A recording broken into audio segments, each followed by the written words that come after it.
Today, we will be looking at the very basics of Excel. There are two terminologies you have to take note of, workbook and worksheet. They're different.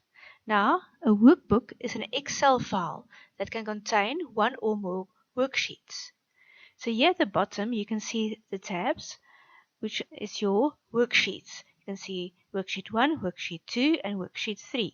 You can also rename these worksheets by just double-clicking on the tab. After double-clicking on the tab, you can now enter a new name for your worksheet. The worksheet's name is now My Calculation. A worksheet consists of a lot of cells. So each little block you are seeing here is called a cell. Now, these cells are arranged in columns and rows. So you have columns A, B, C, D, E, and so on, and you have rows 1, 2, 3, 4, 5, and so on. So now we use this column letters and row numbers to be able to give each cell a unique name. These unique names are used in our calculations. We are currently standing in cell A1.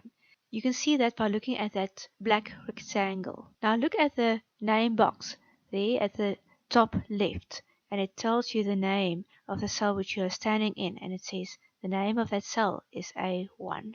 We are standing in column A, row 1. So let's do some simple calculations. So the first step is just to get some numbers to do the calculations with. So in cell A1, put in a number 5.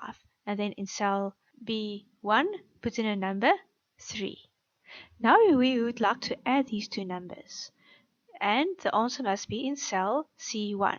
So now stand in cell C1 and press is equal on your keyboard.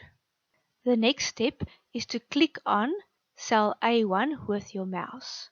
Then press plus on your keyboard to add these numbers, and then click on cell B1 using your mouse, and then press enter to see the answer of your calculation. The answer of your calculation can be seen in cell C1, which is 8. When you stand on a cell, you can see the name of the cell in the name box, as we have discussed already, and you can also see the content of that cell in the formula bar. So in the formula bar, we can see that we have added cell A1 with cell B1. So now we have successfully done a simple calculation in Excel.